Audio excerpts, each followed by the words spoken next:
Hello everyone, I welcome you all in my today's lecture on great Elizabethan dramatist Christopher Marlowe.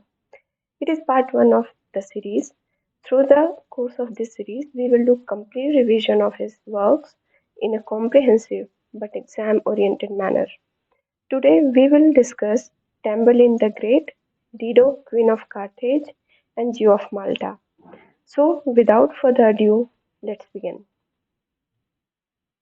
Christopher Marlowe was born in 1564 and he died in 1593. He was born in Canterbury. His father was a shoemaker. His pet name was Kit. Christopher Marlowe का जन्म 1564 में Canterbury में होता है। आपने Canterbury का reference सुना होगा जॉफरी चौसर के द कैंटरबरी टेल में और थॉमस एलियट के द मर्डर एट कैथेड्रल में। तो है क्या कि कैंटरबरी जो टाउन है वहाँ पे सेंट थॉमस बिकेट की श्राइन है। और जब हम मर्डर एट एट कैथेड्रल पढ़ते हैं तो हमें पता चलता है कि क्यों सेंट थॉमस बिकेट की को मर्डर किया गया था और उनकी श्राइन क्यों इतनी इम्पोर्टेंस रखती है।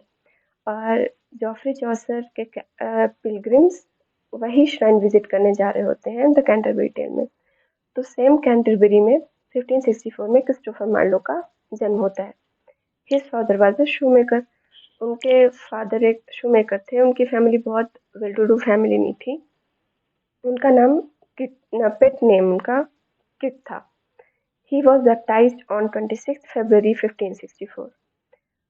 26 फरवरी को बैप्टाइज किए गए थे और 1564 में ही विलियम शेक्सपियर का भी जन्म होता है और William Shakespeare was baptised on 26 अप्रैल। तो क्रिस्टोफर मार्लो और विलियम शेक्सपियर में सिर्फ 2 महीने का अंतर है और क्रिस्टोफर मार्लो विलियम शेक्सपियर से 2 महीने बड़े थे।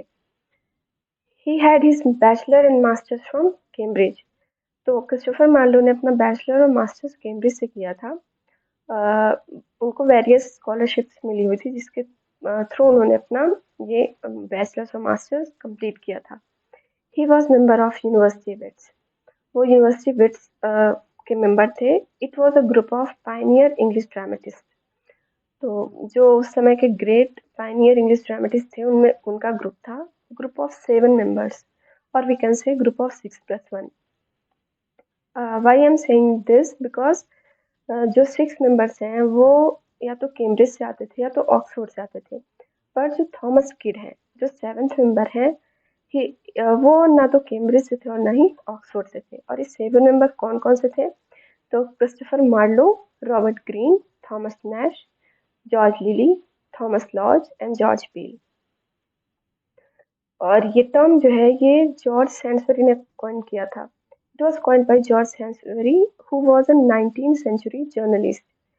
तो 19th सेंचुरी में जॉर्ज सैंसबरी के ये टर्म कॉइन करने से पहले इन्हें यूनिवर्सिटी विट्स नहीं कहा जाता था। Okay, then he is accused of being a spy.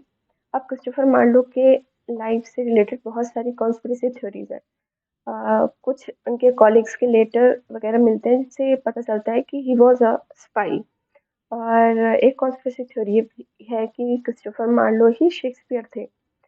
जबकि ये कोई प्रूवन फैक्ट नहीं है। लोग आर्ग्यूमेंट देते हैं कि क्रिस्टोफर मार्लो की डेथ के बाद 1593 के बाद ही विलियम शेक्सपियर ने अपनी ग्रेट ट्रेजेडीज लिखना शुरू की।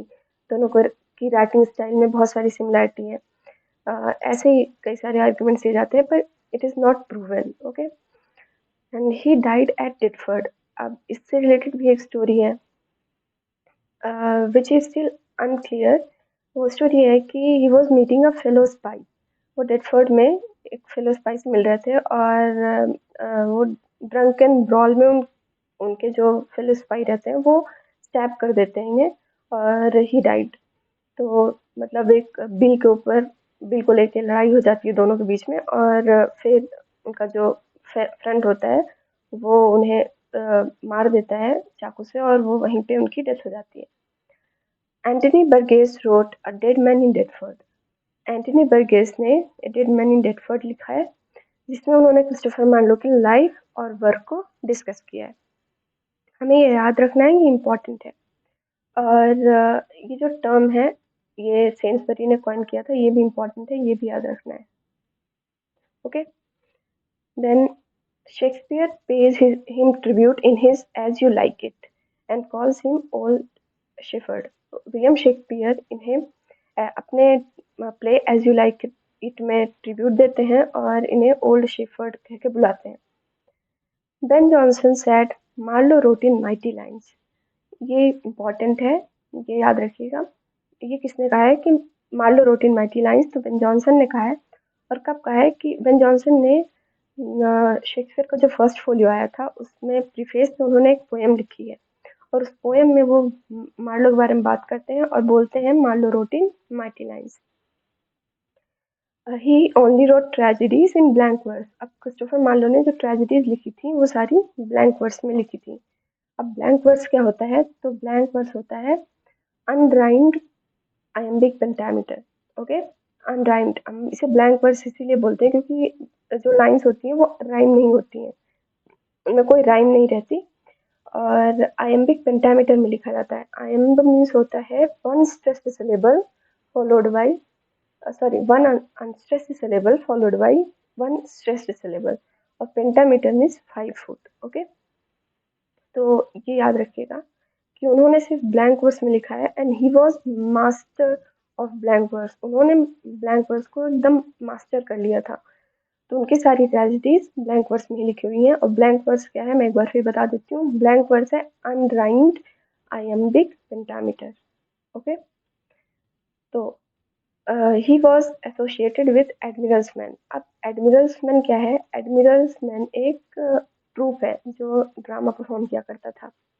तो वो एडमिरल्समैन से रिलेटेड थे. जैसे कि आप अगर विलियम शेक्सपियर को पढ़ेंगे तो आपको पता चलेगा कि William Shakespeare was related with Lord शैम्बरलिन्समैन.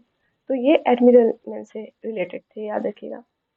He only wrote tragedies whereas Lyly Greene Peele laid foundation of romantic comedies. अब इनके बारे में ये बात भी याद रखना है कि इनके जो कंटेम्प्रेरीज थे जैसे रॉबर्ट ग्रीन हो गए, है ना, और थॉमस लिली और जॉर्ज पील वगैरह हैं. तो ये सब इन्होंने रोमांटिक कॉमेडीज भी लिखी हैं.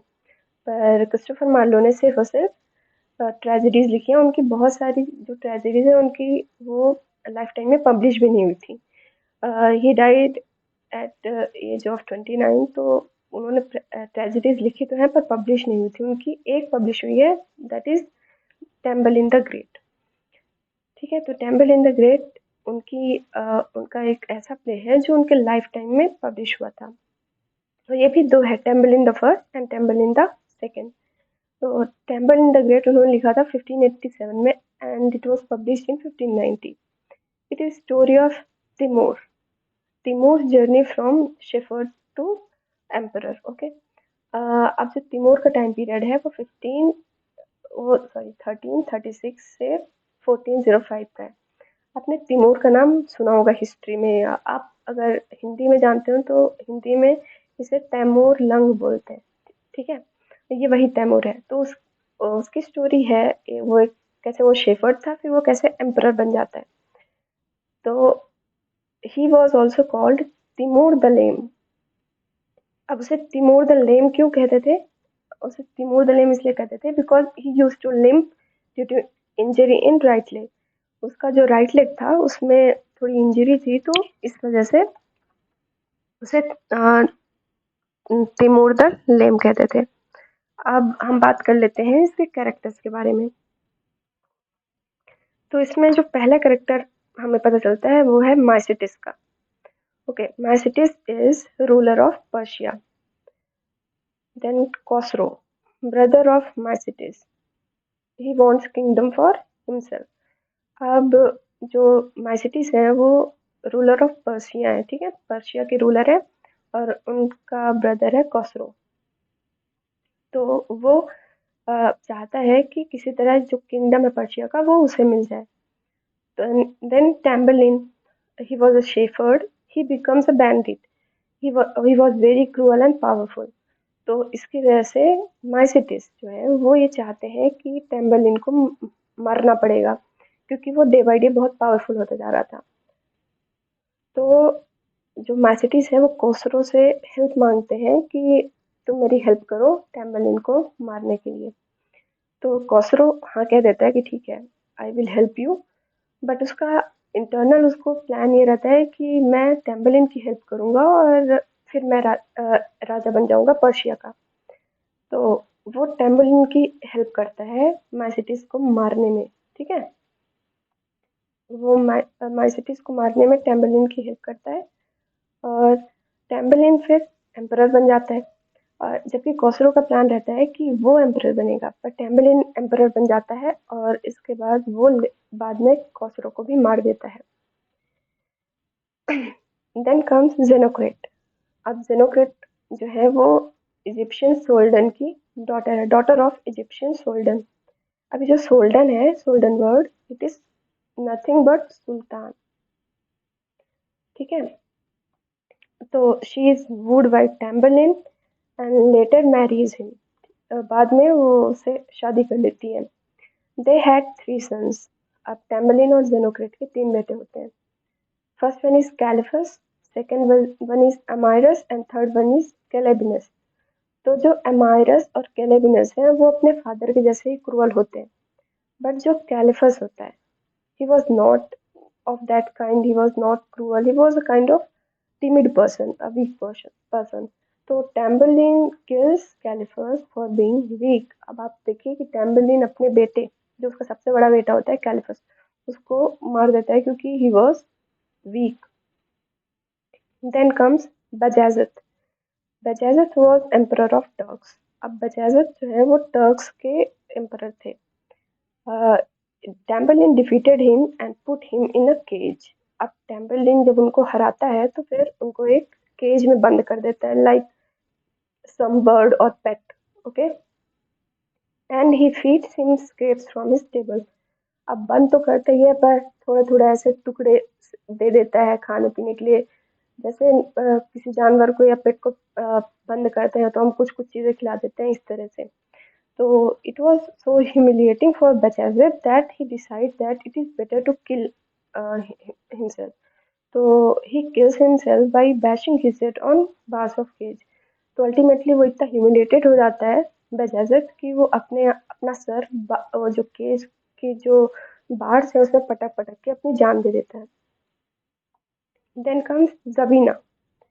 जबीना इज वाइफ ऑफ बेचाजित। अब जबीना जो है वो बेचाजित की वाइफ थी, means he was she was empress of Turks. Okay, she also become slave of Tamburlaine. अब जब बेचाजित ही स्लेव बन गया है तो जबीना भी स्लेव बन जाती है टेम्बलिन की।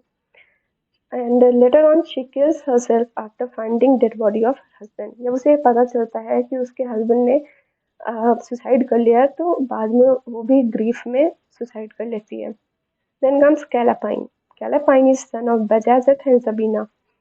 Callapine जो है वो बजाजत और जबीना का बेटा है, who remains alive and unconquered. अब वो किसी तरह से मैनेज कर लेता है जिंदा रहना और वो बार बार अटैक करता है टेम्बलिन को जब तक टेम्बलिन जिंदा रहता है। He attacks Tamburlaine again and again. ठीक है, during his life time.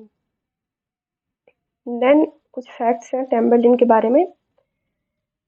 In Tamburlaine II, when Tamburlaine becomes all victorious, he makes defeated kings pull his chariot.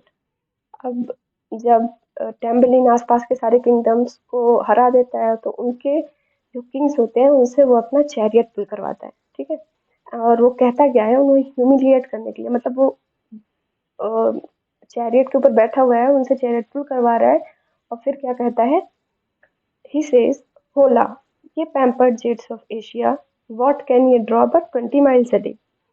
वो ये बोलता है कि तुम लोग इतने पैम्पर्ड हो, मतलब इतने शानो शौकत में पले बढ़े हो, और you think you yourself as jades of Asia. तो अपने आप को ये मानते हो कि तुम एशिया के मतलब जेड्स, कहने मतलब एकदम प्रेशियस स्टोन जो जेड होता है, तो मतलब उनका कहना है तुम ये अपने आप को जेड्स ऑफ एशिया मानते हो कि you are great, you are great kings of Asia, है ना। और what can ye draw but 20 miles a day. और वो sarcastic होकर बोलता है कि तुम लोग जेड्स ऑफ एशिया खुद को मानते हो पर तुम लोग सिर्फ एक दिन में 20 miles ही चल सकते हो। तो look at the audacity of Tamburlaine कि वो इतना ह्यूमिलिएट करता है जो जो किंग्स को वो उसने हरा दिया उनको। और एक पॉइंट नोट करने का है कि जब जेनोक्रेट और टेम्बलिन की जब शादी हो जाती है तो टेम्बलिन जो फर्स्ट है मतलब बुक, टेम्बलिन द फर्स्ट जो बुक है वो एंड हो जाती है वहाँ पे। ओके, ये यहाँ and then Tamburlaine is first original work of Marlowe. तो ये इससे पहले उन्होंने डीडो क्वीन ऑफ कार्थेज लिखा था जो हम आगे पढ़ेंगे, लेकिन ये वो उन्होंने थॉमस नैश के साथ मिलके लिखा है, पर ये उनका पहला ओरिजिनल वर्क है। It has epic features, it shows larger than life depiction. हाँ, इसमें कुछ एपिक फीचर्स हैं क्योंकि इसमें जो टेम्बलिन का करेक्टर है वो उसके पूरे, चाहे फॉल्स हो या क्वालिटीज हो, वो उसमें पूरा उसका लार्जर देन लाइफ डिपिक्शन किया गया है, जैसे हीरोज का किया जाता है या विलन्स का किया जाता है। और जब हम क्रिस्टोफर मार्लो के वर्क पढ़ते हैं तो उसमें mostly larger than life depiction ही मिलता है हमें। ये एक फैक्ट है याद करने के लिए। निकोलस रो रोड टैमरलेन इन 1701। निकोलस रो ने टैमरलेन लिखा था, एक प्ले है जो 1701 में लिखा था, ये याद रखिएगा। Then comes second work, Dido. Dido, Queen of Carthage. It was published in 1594. It was written between 1587 and 1593. Okay. It was first attempt of Christopher Marlowe in writing tragedies. तो जैसा कि मैंने आपको बताया कि फर्स्ट ओरिजिनल वर्क टैम्बरलिन है, पर ये फर्स्ट अटेम्प्ट है क्रिस्टोफर मार्लो का ट्रेजेडीज लिखने में। Okay, he wrote it with Thomas Nash. ये याद रखिएगा, इन्होंने कोलैबोरेशन में लिखा था थॉमस नैश के साथ। It is based on 3 books of Virgil's Aeneid. अब वर्जिल का जो एनियाड है, ठीक है, वो एपिक है वर्जिल का, तो उसके जो फर्स्ट थर्ड बुक्स हैं उनके ऊपर बेस्ड है ये जो ड्रामा है क्रिस्टोफर मार्लो का। Then it was first performed by children of chapel. अब चिल्ड्रन ऑफ चैपल भी एक ट्रूप है जिसने पहली बार डीडो क्वीन ऑफ कार्थेज जो ड्रामा है उसको परफॉर्म किया था। अब समरी की बात कर लेते हैं।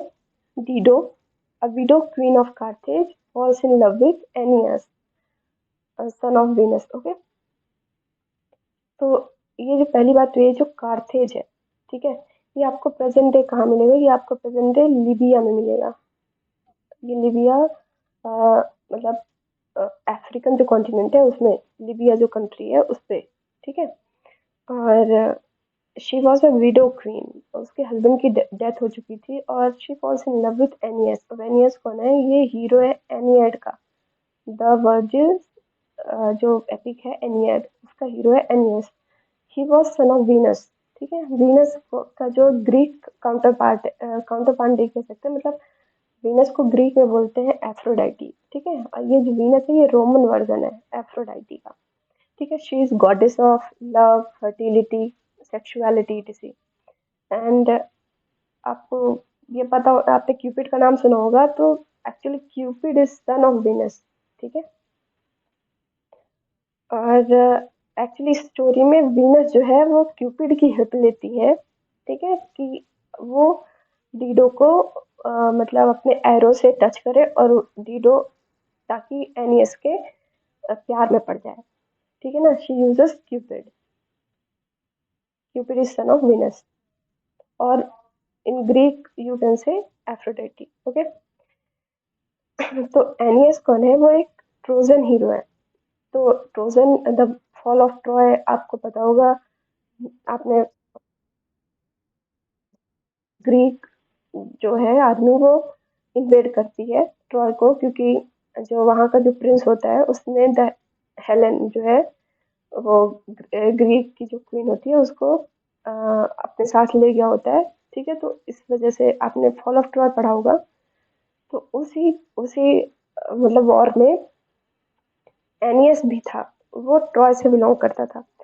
पर जब ट्रॉय का विनाश होने लगता है, जब फॉल ऑफ ट्रॉय शुरू हो जाता है, तो वीनस जो है वो एनियस को बोलती है कि यू शुड लीव ट्रॉय, क्योंकि अब यहाँ तुम्हारे लिए कुछ नहीं बचा है, your destiny is in Italy, तुम यहाँ से निकल के इटली जाओ, ठीक है। तो वो एनियस जो है वो इटली जाने का ट्राई करता है, पर रास्ते में बहुत सारी प्रॉब्लम्स आती हैं, उसके जो साथी होते हैं, कॉमरेड्स होते हैं, वो बिछड़ जाते हैं, वो अपनी वाइफ को खो देता है, ठीक है, उसका सिर्फ एक बेटा बचता है, और उसके साथ वो कार्थेज पहुंच जाता है। तो वहाँ की जो क्वीन होती है वो उसको हेल्प करने के लिए बोलती है that I will help you, ठीक है। फिर लेटर वही वीनस क्यूपिड के थ्रू डीडो को एनियस के प्यार में पड़वा देती है। अब शुरू में Aeneas also reciprocates her feelings, ठीक है, but he decides to go to Italy और ही लीव्स हर। तो शुरू शुरू में एनियस भी डीडो के साथ प्रेम में पड़ जाता है, पर बाद में उसको फिर से वीनस और बाकी गॉड और गॉडेसेस बोलते हैं कि तुम्हारा जो डेस्टिनी तुम्हारी है तो वो इटली में है, तुम यहाँ कार्थेज में नहीं रुक सकते। तो फिर वो डीडो को छोड़ के इटली चला जाता है। तो जो फिर जो हार्ट ब्रोकन डीडो होती है वो सुसाइड कमिट कर लेती है, ठीक है। अब आप जब पढ़ोगे ये ड्रामा जो क्रिस्टोफर मार्लो ने लिखा है, और जब आप वर्जिल की एनियड पढ़ोगे, तो वर्जिल के एनियड में क्या है कि डीडो जो है वो एनियस का एक सोड, मतलब उसकी एक सोड छूट जाती है, तो उससे वो स्टैब करके सुसाइड करती है। पर जब आप क्रिस्टोफर मार्लो का डीडो क्वीन ऑफ कार्थेज पढ़ोगे, तो उसमें वो एक पायर बनाती है डीडो, और पायर मीन्स चीता, और उस पर जंप करके वो सुसाइड करती है, ठीक है। अब एक फैक्ट और इसमें याद रखिएगा, वो ये है कि इसमें होमोसेक्सुअलिटी दिखाई गई है जोब और गैनीमेड के बीच में। आपको सॉरी क्रिस्टोफर मार्लो के वर्क में होमोसेक्सुअलिटी का जो एलिमेंट है वो बार बार देखने को मिलेगा, मैं आपको पॉइंट आउट करती रहूंगी विद द टाइम, ठीक है। ये जोब जो है ये रोमन वर्जन है ज्यूस का, ठीक है। ज्यूस वो गॉड जिसका जो मतलब सबसे पावरफुल गॉड बोलते हैं ग्रीक मैथोलॉजी में, जिसका जो हथियार है वो थंडरबोल्ट है, ठीक है। और जैसे अपने यहाँ इंद्र बोलते हैं ना, he is king of God and goddesses, वैसा। और गैनेमीड जो है, गैनेमीड वो भी एक ट्रॉय का ही एक हीरो होता है, और ऐसा कहा जाता है कि ही वॉज वेरी ब्यूटीफुल, तो जो उससे अट्रैक्टेड हो जाता है और उसे मतलब अपने साथ में रखते हैं, तो ही इज लवर ऑफ जो और ज्यूस। Okay, let's come to Jew of Malta, the third work of Christopher Marlowe. It is very important work, आपको इसको मतलब मैं सजेस्ट करूँगी कि इसको डिटेल में पढ़ना चाहिए, और मैं आगे चल के इसमें डिटेल वीडियो लेके आऊँगी, पर अभी के लिए चलिए इसको रिवाइज इसको करते हैं। Jew of Malta 1589, okay. It inspired Shakespeare's Merchant of Venice. तो जी ऑफ माल्टा ने आगे चल के शेक्सपियर के मर्चेंट ऑफ वेनिस को इंस्पायर किया। Backdrop, struggle between Ottoman Empire and Spain in Mediterranean Sea, ठीक है, ऑन आइलैंड ऑफ माल्टा। तो ये उस टाइम का है, ये 15th सेंचुरी के आसपास का मतलब टाइम है, जब ऑटोमन एम्पायर अपने पीक पे था, और स्पेन के साथ उसको कंपटीशन चल रहा था, उनका रेवलरी थी मेडिटेरेनियन सी में कि किसका कंट्रोल होगा, ठीक है। तो इसमें जब आप देखोगे तो आइलैंड ऑफ माल्टा पे वो लोग अपना अपना कंट्रोल बनाने की कोशिश करते हैं इस तरह से। It is a 5 act play performed by Admirals man, ये भी एडमिरल्स मैन ने परफॉर्म किया था, और ये 5 एक्ट प्ले है, ठीक है। Prologue, a speech by Niccolo Machiavelli. अब इसका जो प्रोलॉग है वो निकोलो मैकियावेली ने लिखा है, लिखा sorry, the speaker is Niccolo Machiavelli, वो एक कैरेक्टर है, खुद एक कैरेक्टर है, और वो प्रोलॉग बोलता है।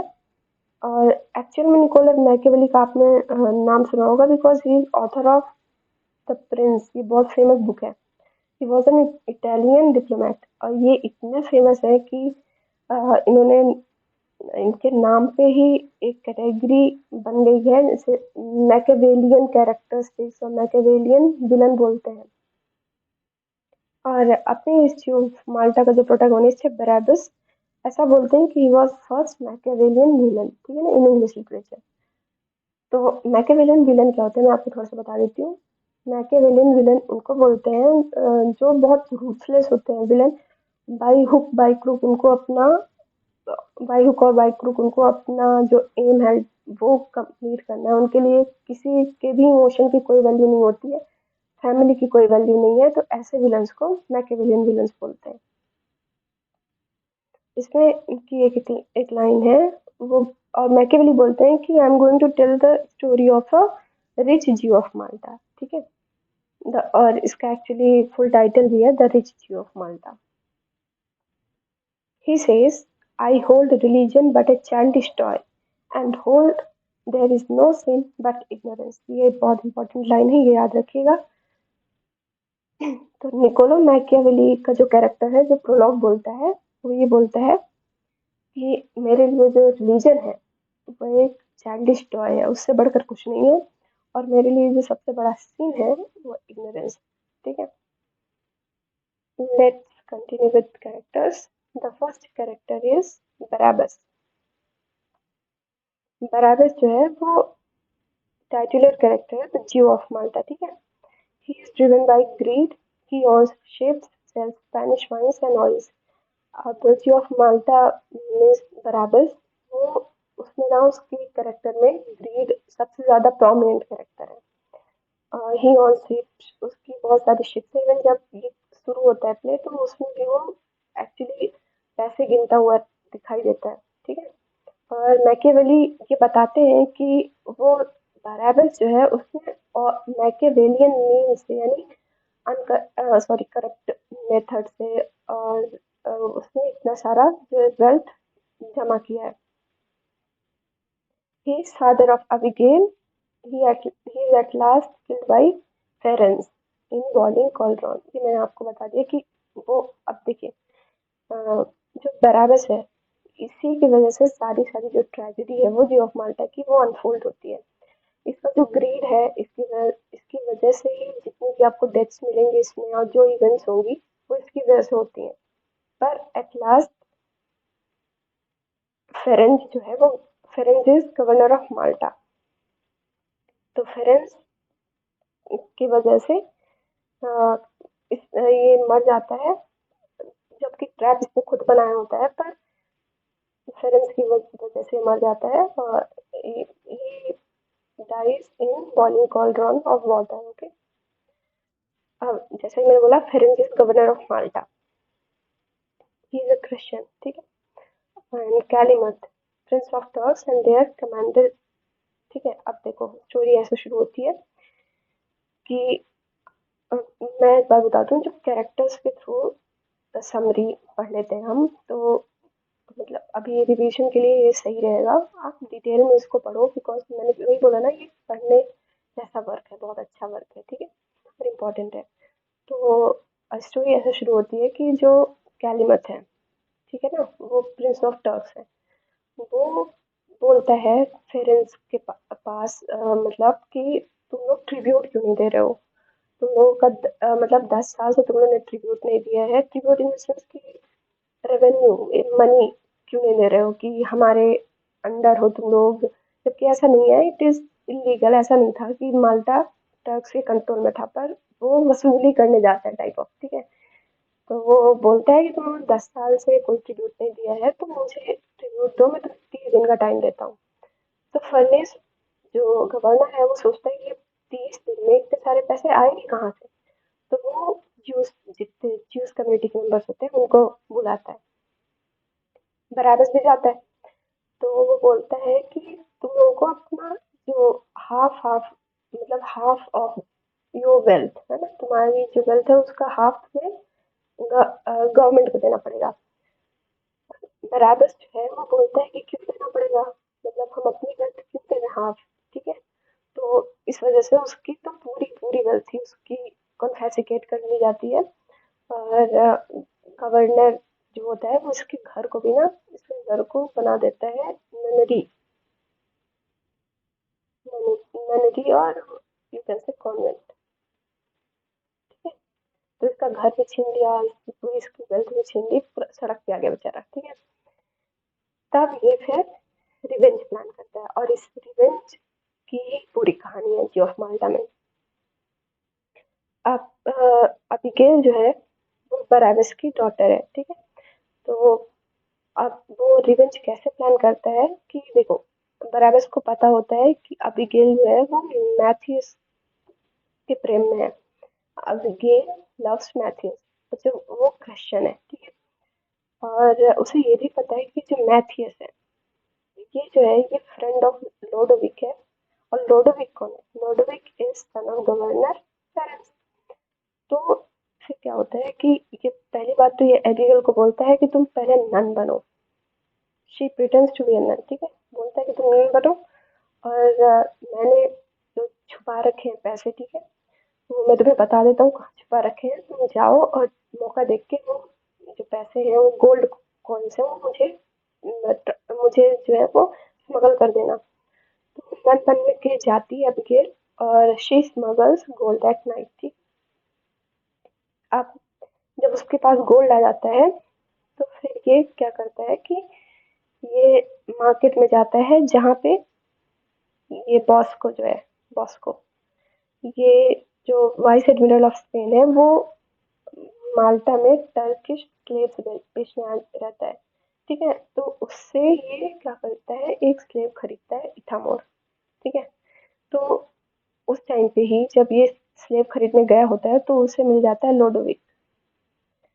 लोडोविक मिल जाता है तो ये जानता है कि लोडोविक भी अबिगेल को पसंद करता है। तो इस वजह से ये इसको बोल देता है कि अ, मतलब मैं अपनी बेटी को की एंगेजमेंट तुम्हारे साथ करवा दूंगा, वो उसे ऐसे बोलता है। और मैथियस से वही मिलता है तो मैथियस से बोलता है कि मैं अपनी बेटी का हाथ तुम्हारे हाथ में दे दूंगा, ठीक है। और ये कंफ्यूजन क्रिएट कर रहा है।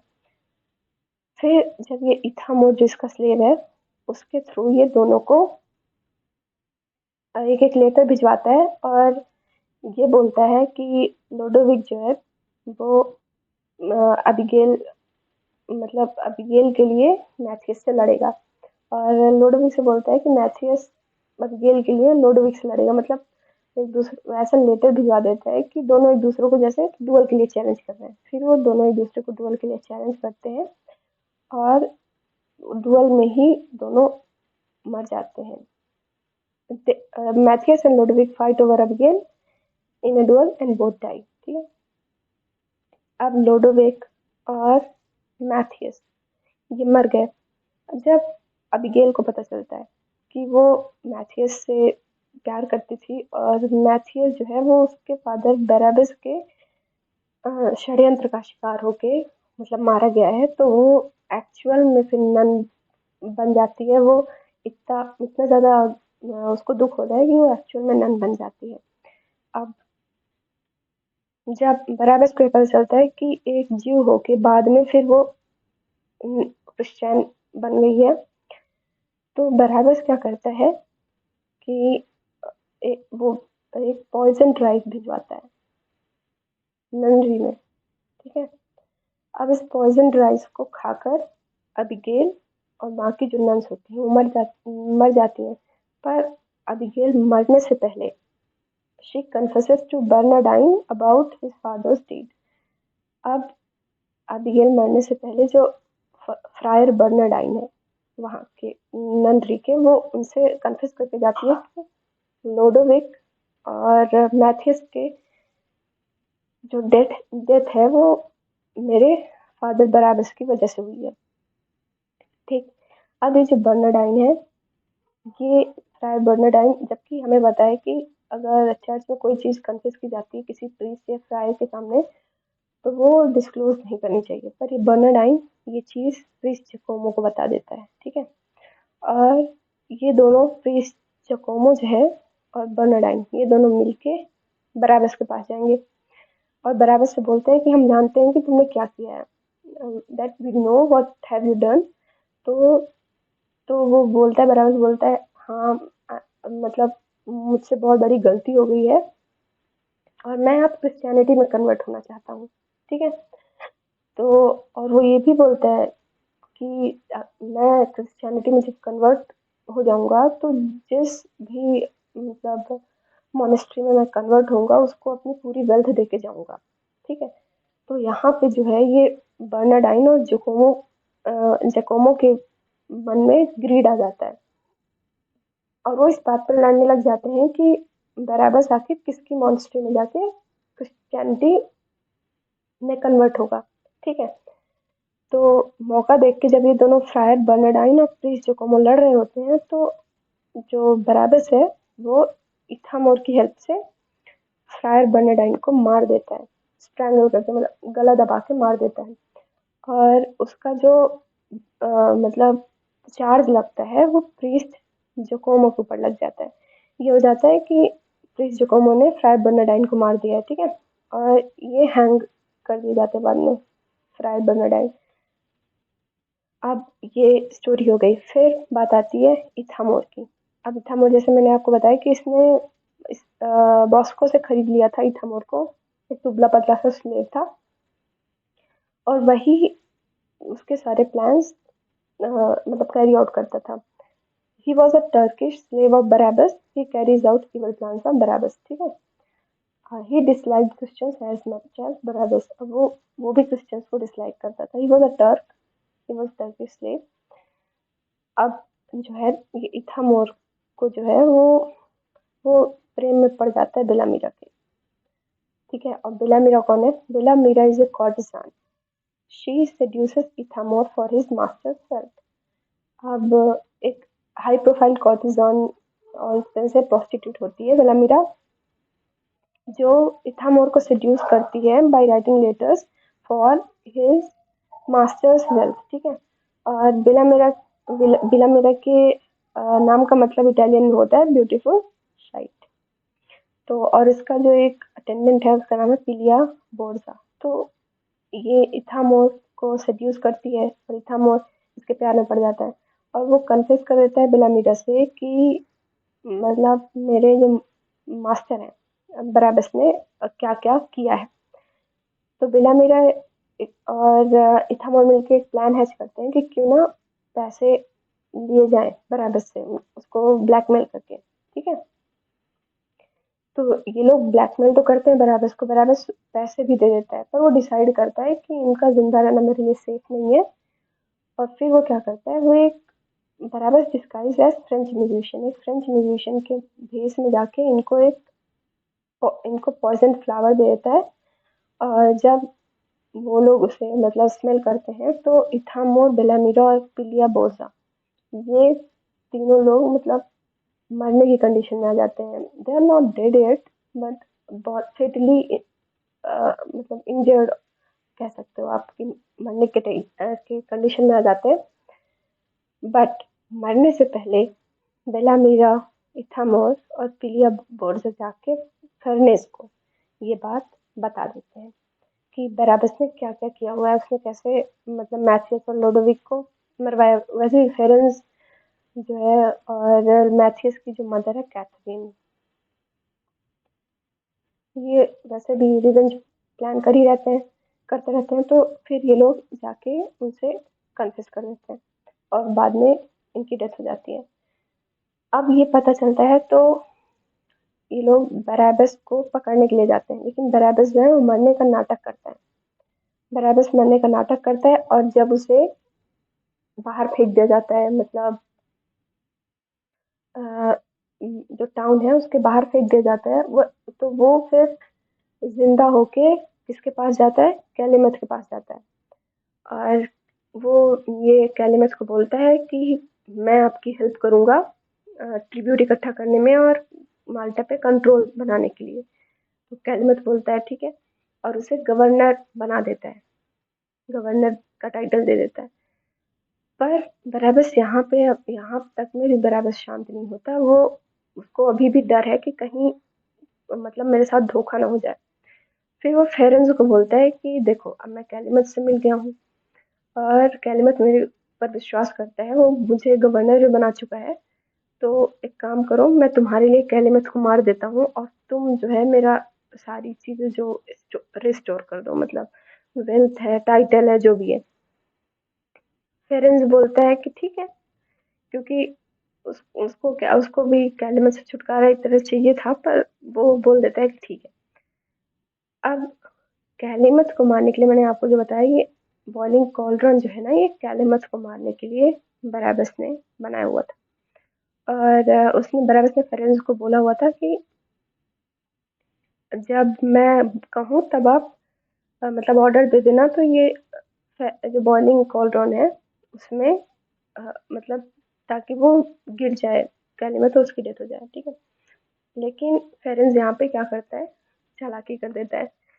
वो ये सोचता है कि कैलिमत को भी रास्ते में हटा दूंगा मैं, ठीक है, और बराबस को मार दूंगा, तो मुझे ट्रिब्यूट भी नहीं देना पड़ेगा, और ऊपर से सबसे बड़ा जो उसका बदला था उसके सन लोडोविक के लिए, वो भी ले लेगा। तो फेरेंस क्या करता है, पहले ही ऑर्डर दे देता है कि कॉल मतलब रस्सी लगी होती है जिससे जिसको काटना होता है, तो एक तो वो पहले ही ऑर्डर दे देता है, मतलब बराबस के प्लान के अकॉर्डिंग में चल के खुद ही पहले ही ऑर्डर दे देता है, और उस बॉलिंग कॉल्ड्रॉन में बराबस गिर जाता है, और वो कर्स करता है, मतलब he is cursing and he dies there, ठीक है। तो एट लास्ट बराबस की डेथ हो गई, और कैलिमत को वो एज अ प्रिजनर रख लिया जाता है फेरेंस द्वारा। तो यहाँ पे हमने Tamburlaine the Great, Dido Queen of Carthage और जी ऑफ माल्टा डिस्कस कर लिया। अब इसका सेकेंड पार्ट मैं जल्दी ही डालूंगी। Thank you so much for watching. I hope to see you all again, and please stay connected. Thank you.